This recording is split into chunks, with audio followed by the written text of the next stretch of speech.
मेरे प्यारे छात्र 10वीं कक्षा के प्रथम भाषा हिंदी कक्षा में आप सबको स्वागत है। बच्चों, पिछली कक्षा में हम प्रश्नोत्तर समय समाप्त कर चुके हैं। हमारा जो एस्से 1 पोर्शन का सभी अंश समाप्त कर चुके हैं। अक्का महादेवी के वचन और इसका नोट्स भी अब तक पहुंचे हैं, ऐसा मैं आशा रखता हूं। बच्चों, एस्से 1 परीक्षा के लिए आपको पैटर्न कैसे रहते हैं ऐसे पूछे तो आपका यह परीक्षा फर्स्ट लैंग्वेज परीक्षा 100 मार्क के लिए यह किया जाता है। आप सभी घर में बैठकर ही बहुत हमारे जो नियम है ना, एग्जाम का जो नियम है वो सभी आप फॉलोअप करने वाले हैं और आपको इसमें कोई भी दोष नहीं होने वाले हैं। आप सही मात्रा में यह सब कुछ पढ़कर रखने वाले हो और इसी तरह आप पढ़ने वाले हो, ऐसा मैं आशा करता हूँ। बच्चों, पैटर्न कैसे रहते हैं? यह पैटर्न है आपका एसएसएलसी पैटर्न है। एसएसएलसी में आपको इसी तरह का प्रश्न आते हैं। यह प्रश्न ही आपको पूछा जाता है। जैसे समझ लीजिए, बहुविकल्पीय प्रश्न, अनुरूप शब्द, एक वाक्य में, 2 वाक्य में, कवि परिचय और लेखक परिचय, छंद, अलंकार, संदर्भ, 4-5 वाक्य में उत्तर लिखिए, पद्य, पद्य का भावार्थ, 8-10 वाक्य में उत्तर लिखिए, गद्यांश पढ़कर लिखिए, गद्यांश के प्रश्नोत्तर लिखिए, पत्र लिखकर लिखिए, निबंध लिखिए। यहाँ है आपको एसएसएलसी में भी यही पूछा जाता है।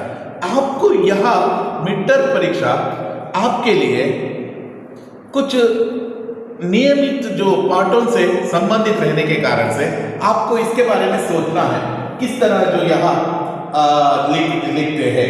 यहाँ एक प्रैक्टिस की तरह हो जाते हैं। आप यदि सही मात्रा में अच्छी तरीके से इसका पढ़ाई किए तो, पढ़ाई करके लिखे तो आपको बहुत लाभ मिलने वाले हैं, ऐसा मैं आशा रखता हूँ। Pattern of essay 1 pattern of first language class 10। आपको बहुविकल्पीय प्रश्न 6 रहते हैं, 6 रहते हैं, 6 रहते हैं। 6 में से 6 को भी लिखना है। यहाँ ऑप्शन रहते हैं, 4 ऑप्शन दिया जाता है। 4 ऑप्शन में से एक ऑप्शन आपको चुनना पड़ता है। बच्चों, बहुविकल्पीय प्रश्न के उत्तर लिखते वक्त आपको यहाँ याद रखना है, आपको यहाँ गलती नहीं करना है। बहुविकल्पीय प्रश्न के जो उत्तर में यस मान लीजिए एक प्रश्न है, करना शब्द का प्रथम प्रेरणार्थक या नहीं तो द्वितीय प्रेरणार्थक रूप क्या है, ऐसा जो प्रश्न एक आए, ऐसा मान लीजिए। उस वक्त आपको सोचना है। बहुविकल्पीय प्रश्न के जो लिखते वक्त उसका जो आंसर में थोड़ा सिमिलैरिटी रहते हैं, उस वक्त आपको कंफ्यूज नहीं होना है।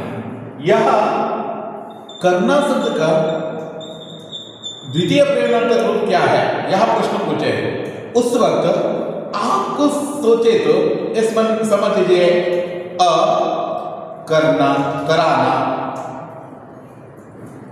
अ कराना, आ करवाना, ई करो, ई कराई, ऐसे जो ऑप्शन दिए हैं।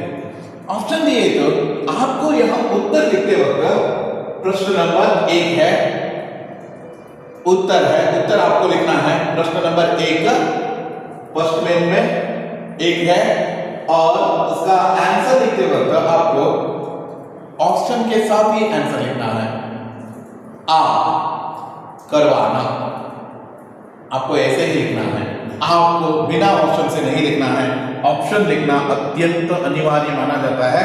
आपको यहाँ परिपाठ अभी से सीखने के लिए आपको ऑप्शन लिखना अत्यंत अनिवार्य है। यदि ऑप्शन नहीं लिखे तो आपको मार्क निकाल भी सकते हैं हम, इसलिए थोड़ा ध्यान देकर।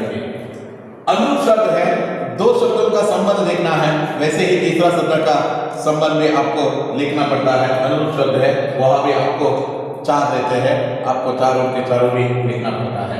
एक वाक्य में उत्तर लिखिए, एक वाक्य में उत्तर लिखिए। बहुत कम प्रश्न है, पार्ट तो बहुत है, नियर मोस्ट 20-25 पार्ट्स है, लेसन है, फिर भी आपको 7 मार्क का एक वाक्य के लिए उत्तर दिए है। आपको यहाँ भी सोच समझ कर लिखना है। 2-3 वाक्य में उत्तर लिखिए। यहाँ तो 10 रहते हैं, यहाँ हमारे जो प्रश्न पत्रिका में सबसे महत्वपूर्ण है 2-3 वाक्य और 3-4 वाक्य, यहाँ आपको याद रहना है। 2-3 वाक्य में उत्तर लिखिए, इसमें आपको 2 मार्क का 10 प्रश्न रहते हैं, 10 के 10 भी आपको लिखना है, 10 के 10 भी आपको लिखना है, कोई भी जो आपको ऑप्शन नहीं रहते हैं। कवि परिचय या लेखक परिचय, आपको यहाँ आए हुए बहुत सारे कवि परिचय, महत्वपूर्ण कवि परिचय है। डॉक्टर इकबाल हो और पांडे बेचन शर्मा उग्र हो, सर्वेश और उसके बाद में कन्हैया मिश्रलाल प्रभाकर हो, राम नरेश त्रिपाठी हो, जैनेन्द्र जी हो और गुरुनाथ जोशी हो, नंदिनी गुंडूराव हो, अक्का महादेवी हो, हरिशंकर प्रसाद एक नहीं, ऐसा नहीं, इतना है आपको। ये सभी इनमें से 2 आते हैं। कवि परिचय भी आ सकते हैं, लेखक परिचय भी आ सकते हैं, एक कवि परिचय एक लेखक परिचय भी आ सकते हैं। एनुअल में ज्यादा से ज्यादा एक कवि परिचय एक लेखक परिचय पूछने की संभावना रहते हैं, इसलिए आपको ध्यान देना है। छंद, एनुअल में हम बहुत सारे छंदों के बारे में अध्ययन करने वाले हैं।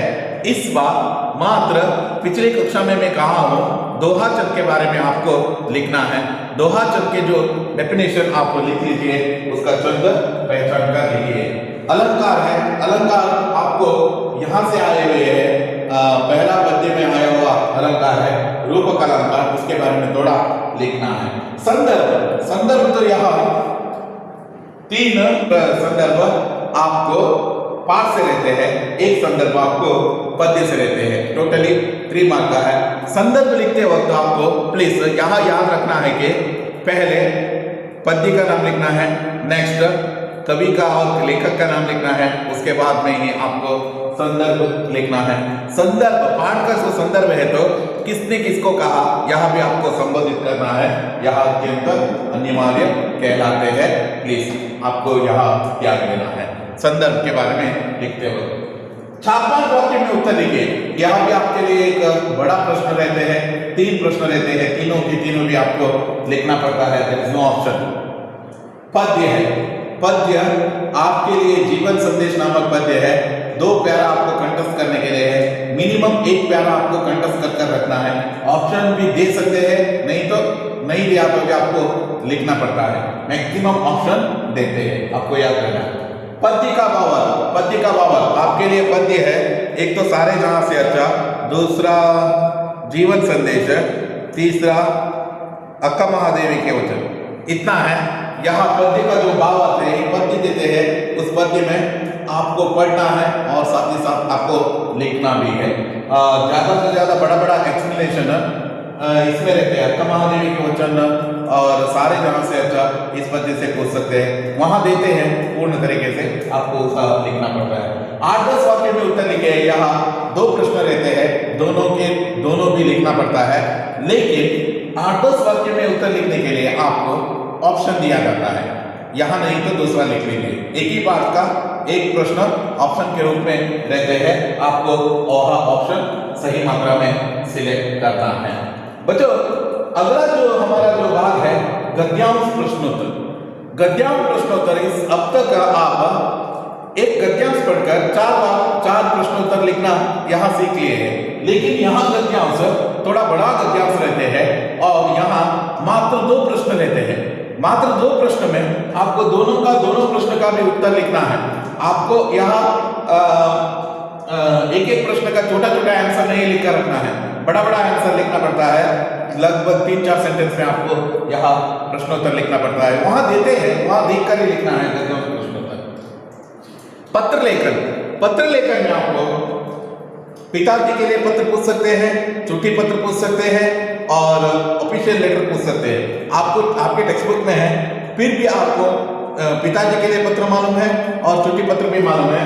चिट्ठी पत्र आप सही तरीके से लिखना आप जान लीजिए, क्योंकि पिछले साल चिट्ठी पत्र और पिताजी के लिए पत्र पूछे थे एनुअल में, इसलिए थोड़ा ध्यान दीजिए चिट्ठी पत्र।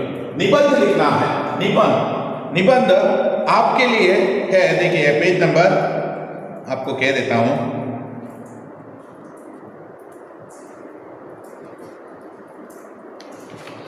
पेज नंबर 215 पहला निबंध है। देखिए, आदर्श विद्यार्थी।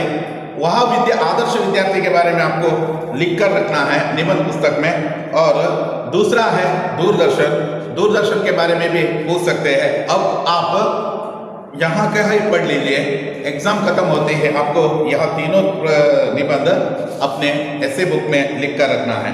और तीसरा जो सबसे महत्वपूर्ण निबंधों में एक कहलाते हैं हमारे राष्ट्रीय पर्व या राष्ट्रीय त्योहारों के बारे में यह लिखना है। यह भी आपको लिख कर रखना है। बहुत आसान तीन जो इसमें से भी दो निबंध ऑप्शन देते हैं, वह आपको उसमें से एक आपको लिखना पड़ता है। पत्र लेखन के बारे में आपको मालूम है, चिट्ठी पत्र आपको मालूम है, पिताजी के लिए पत्र मालूम है, ये सभी आप पिछले कक्षा में भी पढ़कर आए हो। फिर भी आपको यह चिट्ठी पत्र अत्यंत महत्वपूर्ण है। महत्वपूर्ण होने के साथ साथ यह चिट्ठी पत्र आपको लिखना आना अत्यंत अनिवार्य है, क्योंकि 5 मार्क का जो पॉकेट मार्क आपका रहते हैं, इसलिए इसको नजरअंदाज करना नहीं चाहिए। आपको यह सही मात्रा में लिखना है। अब हम चिट्ठी पत्र कैसे लिखते हैं, चिट्ठी पत्र में क्या क्या अंश रहते हैं, इसके बारे में चर्चा करेंगे। चिट्ठी पत्र में क्या क्या रहते हैं अब हम देखेंगे। चिट्ठी पत्रों में आपको 3 वैरायटी देख सकते हो। चिट्ठी पत्र, पिताजी के लिए पत्र, मतलब पिताजी, माताजी, भाई बहन, मामा, काका, इन सब के लिए एक तरह से रहते हैं। और ऑफिशियल व्यावहारिक लेटर भी रहते हैं।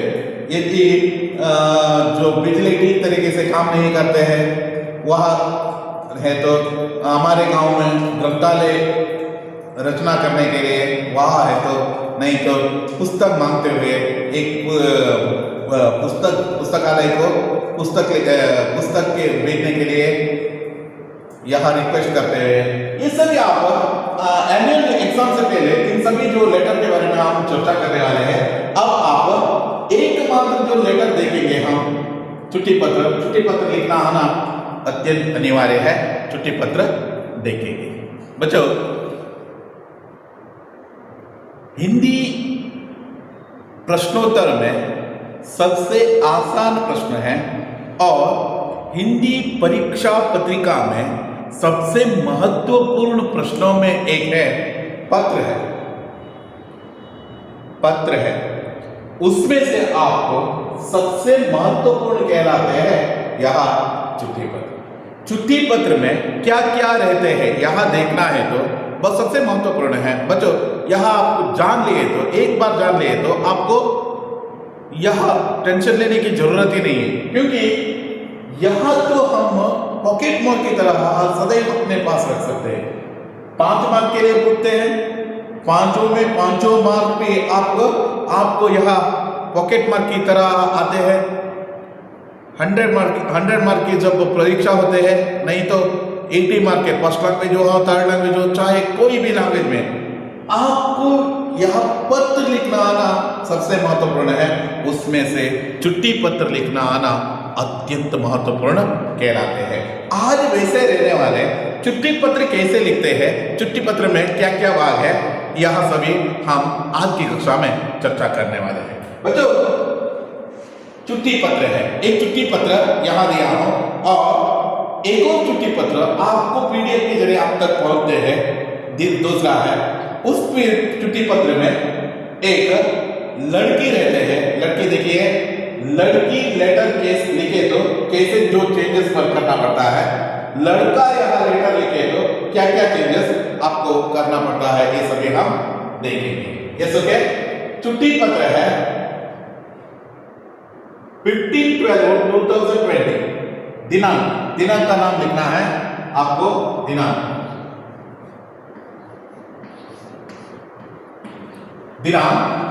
15/12/2020।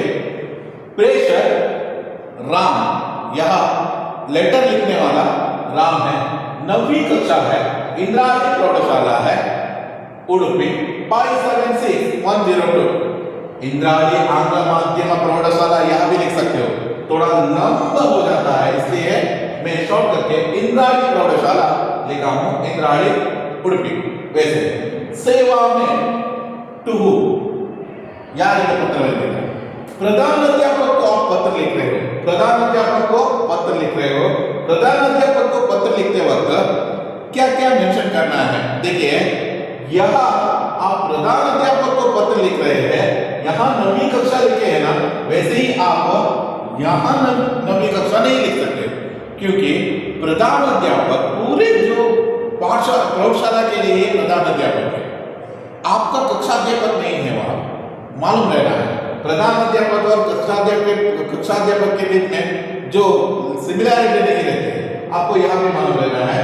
प्रधान अध्यापक इंद्राणी प्रौढ़शाला उडुपी 576102 माननीय महोदय, आप आदरणीय महोदय में लिख सकते हो। यही आप प्रधान अध्यापिका लिखे तो यहाँ माननीय महोदया लिखना पड़ता है, आपको यहाँ भी याद रखना है। हमारे जो यहाँ प्रधान अध्यापक रहने के कारण से महोदय हमने लिखे हैं। देखिए यहाँ है फर्स्ट पार्ट ऑफ द छुट्टी पत्र, इसके लिए आपको 2 मार्क लगभग 1.5 मार्क मिलते हैं, इसलिए कह रहा हूं।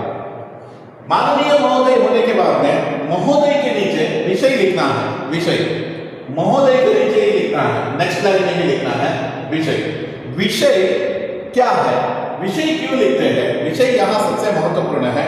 विषय आखिर इसलिए लिखा जाता है कि यह प्रधान अध्यापक कोई भी ऑफिसर्स हो, इन सबको पूर्ण पत्र पढ़ते रहने के जो मतलब समय नहीं रहते हैं, इसलिए यह विषय देखते ही उनको मालूम होना है, इसलिए यह छुट्टी पत्र मतलब विषय लिखते हैं।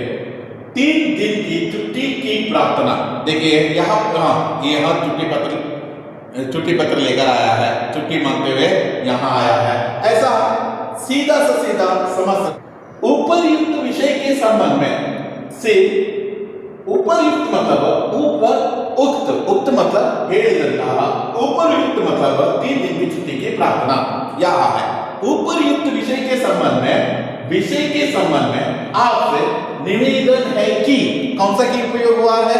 यहाँ छोटा की का उपयोग हुआ है। छोटा की का उपयोग किस लिए किया जाता है? 2 सेंटेंस को जोड़ने के लिए किया जाता है, यहाँ भी आपको मालूम रहना है।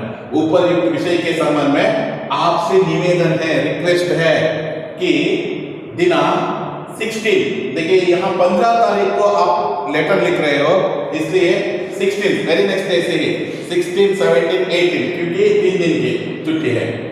16/12/2020 से दिनांक 18/12/2020 तक मुझे अपने भाई की शादी में भाग लेने के लिए बेंगलुरु जाना है। कहाँ जाना है? बेंगलुरु जाना है, इसलिए मैं विद्यालय नहीं आ सकता। वेरी इंपॉर्टेंट है, आ सकता। यहां आ सकता इसलिए लिखा है, राम है, यहां पुल्लिंग है, इसलिए आ सकता।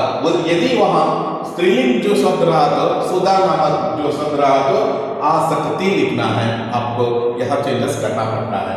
अतः आप मुझे 3 दिन की छुट्टी देने की कृपा करें। वेरी इंपॉर्टेंट है, कृपा करें लिखना अत्यंत महत्वपूर्ण है। आपको यहाँ नहीं लिखना है छुट्टी दे दो, नहीं, आपको रिक्वेस्ट करना है, आपको धमकी नहीं देना है, आपको यहाँ याद रखना है। धन्यवाद सही, थैंक यू, आपको छुट्टी देने वाले हैं, यही भरोसा से धन्यवाद देते हुए आपका छात्र, यहाँ भी आपको थोड़ा सा चेंज करना पड़ता है। देखिए पुल्लिंग रहा तो आपका छात्र लिखना पड़ता है, वही स्त्रीलिंग रहा तो आपकी छात्रा लिखना पड़ता है, आपको यहाँ चेंजेस है लिखना पड़ता है। यहाँ नीचे आपको अभिभावक के हस्ताक्षर यहाँ भी लिख कर रख सकते हो। बच्चों यहाँ है छुट्टी पत्र कैसे लिखते हैं, यहाँ हमने आज की मतलब इस कक्षा में देखे हैं। आप यह पढ़कर रखने वाले हैं, इसमें संदेह है तो कक्षा में आते ही पूछ सकते हो। छुट्टी पत्र सबको लिखना आना जरूरी है, सबको यहाँ छुट्टी पत्र लिखना आना अत्यंत अनिवार्य कहता हूं। बच्चों अब तक हम छुट्टी पत्र के बारे में चर्चा कर चुके हैं। छुट्टी पत्र में क्या किस तरह रहते हैं, आपको एक प्रधान अध्यापक से छुट्टी मांगना है और साथ ही साथ यहाँ विषय क्या रहते हैं और विषय के नीचे जो एक्सप्लेनेशन क्या रहते हैं, इसके बारे में सबसे महत्वपूर्ण यहाँ मतलब महत्वपूर्ण देना है। यहाँ फर्स्ट पार्ट रहते हैं तो मतलब पहला पार्ट रहे तो दूसरा पार्ट में लिखना आना अत्यंत अनिवार्य है बच्चों। आप सभी सही मात्रा में यहाँ छुट्टी पत्र लिखना जान चुके हैं, ऐसा मैं भरोसा रखता हूँ। इस एग्जाम में आने वाले पत्र को सही मात्रा में आप लिख लीजिए। अब हम ऑलरेडी पोर्शन लिस्ट तो अब तक भेज चुके हैं। अब हम कौन कौन से जो पार्ट आपके लिए है इसके बारे में चर्चा करना है। तो सारे जहां से अच्छा लेखक परिचय, कवि परिचय, पद्य का जो एक्सप्लेनेशन, भावार्थ और प्रश्नोत्तर भी आ सकते हैं।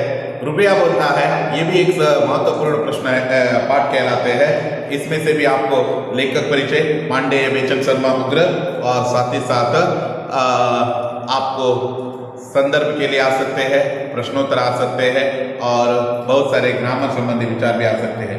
आनंद के क्षण भी एक महत्वपूर्ण पाठ है।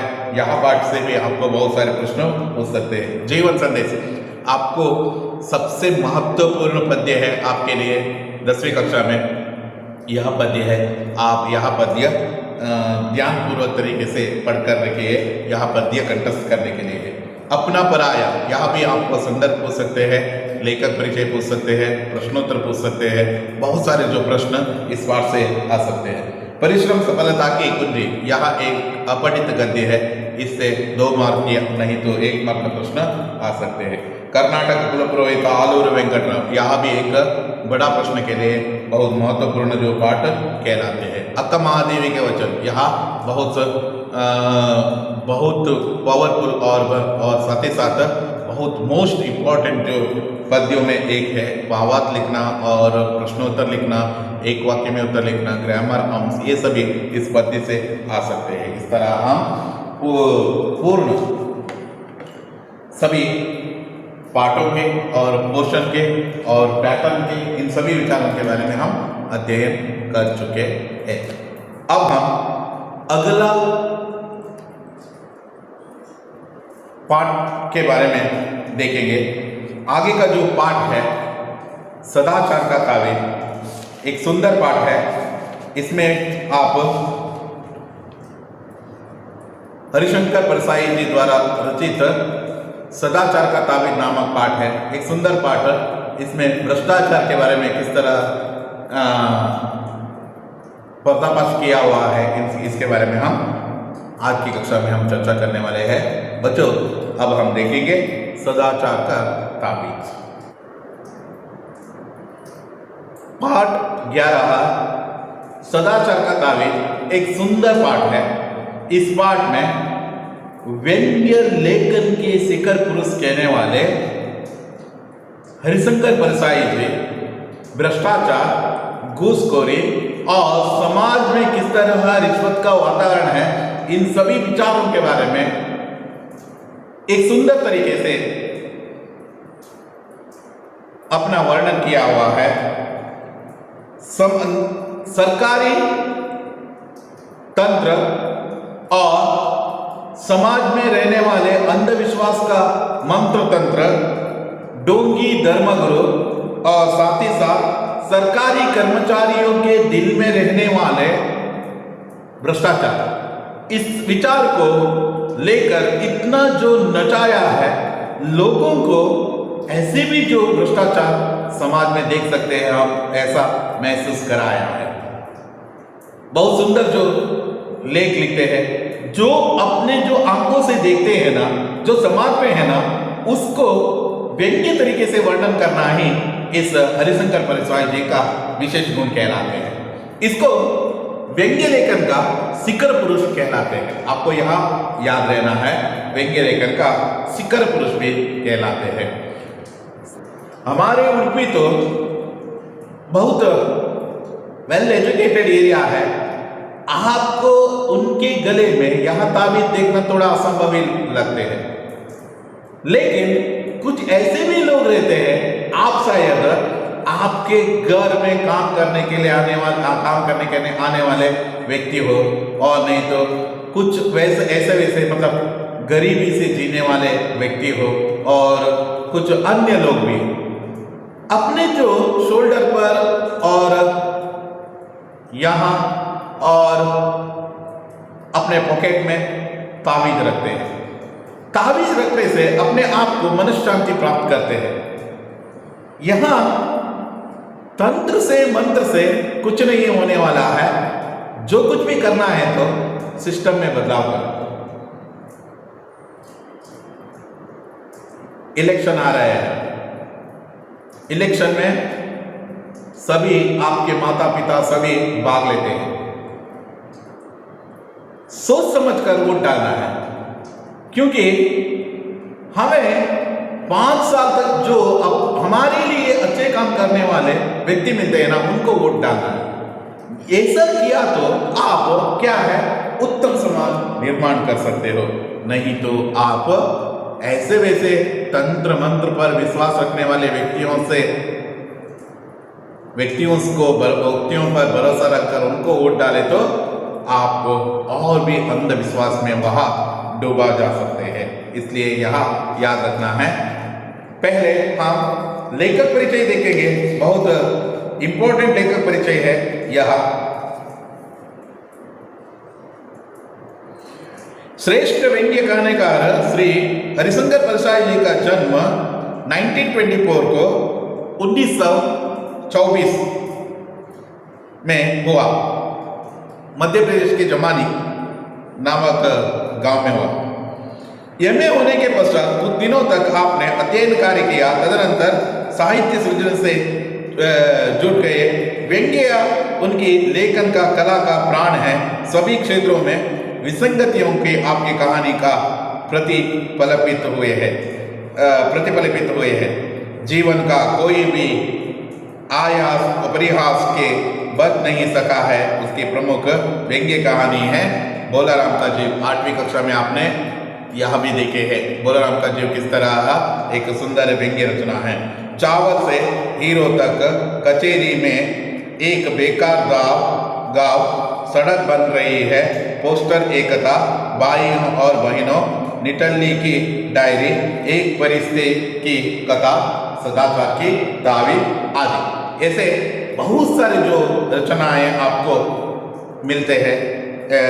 यहाँ व्यंग्य लेखन का जो शिखर पुरुष कहने वाले हरिशंकर परसाई जी के लेखक परिचय है। यह लेखक परिचय में आप हरिशंकर परसाई जी का विस्तृत विवरण आप चर्चा कर चुके हैं। अब हम पाठ के बारे में चर्चा करेंगे। पाठ में आशय है। आशय आज की कक्षा में हम चर्चा करने वाले हैं। सदाचार का ताबीज हरिशंकर परसाई। आशय, यह कहानी सर्वत्र व्याप्त भ्रष्टाचार पर प्रकाश डालती है। इस कहानी का जो एकमात्र उद्देश्य है वह है सर्वत्र व्याप्त भ्रष्टाचार के बारे में प्रकाश डालते हैं। भ्रष्टाचार के शिकंजे पर हर कोई फंसा है। हर एक आदमी, समाज में रहने वाले हर एक आदमी इस भ्रष्टाचार के इस कदम बाहों पर फंसे हुए हैं। शायद ही कोई संस्था या व्यक्ति चूते की बीमारी से बचे होंगे। कुछ ऐसा व्यक्ति और कुछ ऐसा संस्था है वह बचे होंगे। बाकी सभी इसके कदम बहाव पर फंस गए हैं। इनके निर्मूलन के लिए अनेक योजनाएं बनती है, मगर कागज में ही बंद रह जाती है। इनके निर्मूलन के लिए बहुत सारी योजनाएं बनाया जाता है। हमारे जो honourable prime minister Narendra Modi ji पहले जो शपथ लेते वक्त कहा था कि न खाऊंगा न खाने दूंगा। भारत एक विशाल राष्ट्र है। इससे पहले हमारे जो नेशनल लेवल में बहुत सारे ऐसे वैसे भ्रष्टाचार चलता था, लेकिन जैसे ही मोदी जी आए हैं ना, उसमें थोड़ा बदलाव हुए हैं। शायद वहाँ करने में, दिल्ली की जो डिपार्टमेंट में करने में सक्षम हुए हैं, लेकिन यहाँ म्यूनसिपालिटी ऑफिस हो और ग्राम पंचायत ऑफिस हो, ये सभी में यहाँ धोखाबाजी चलता ही रहता है, भ्रष्टाचार चलता ही रहते हैं। यदि मोदी वहाँ और मतलब नेशनल जो पार्टी, कोई भी जो पार्टी हो, फंड रिलीज करते वक्त 1 करोड़ रुपए गांव के लिए भी दिए तो भी 1 करोड़ रुपए मान लीजिए यहाँ तक ग्राम पंचायत तक आने तक उसका वैल्यू रहते हैं लगभग 25 लाख रुपीस रहते हैं, बाकी का 75 लाख बीच वाले कहा जाते हैं। इसलिए कहते हैं यहाँ भ्रष्टाचार सर्वत्र फैला हुआ एक विषम गुण कहलाते हैं। सदाचारी सरकारी आदेशों से बाहर तोपा नहीं जा सकता है। यहाँ उच्चतम मानवीय मूल्य के हृदय के निधि है जो हृदय से ही निश्रित होते हैं। इसके अभाव से ये सारी योजनाएं निरर्थक बन जाते हैं। देखिए, जो योजना है लोगों की जो भलाई के लिए में सोच कर बनाए थे, लेकिन यहाँ आने तक उसके बीच में चलने वाले भ्रष्टाचार के कारण से वह असफल होने की संभावना भी ज़्यादा रहते हैं। लेखक ने सरकारी तंत्र, सरकार में जो कैसा जो तंत्र व्यवस्था है, इट मीन्स सिस्टम व्यवस्था है, डोंगी धर्मगुरु कहने वाले डोंगी धर्मगुरु के बारे में तथा सरकारी कर्मचारियों की बड़ी चोट की है। इस पर पाठ के माध्यम से बहुत सुंदर तरीके से उन पर प्रहार किए हैं, यहाँ हम इस पाठ में देख सकते हैं। आखिर इस पाठ में क्या अंश है, सदाचार का तावीज का मतलब क्या है, इन सभी विचारों को हम आने वाली कक्षा में चर्चा करेंगे।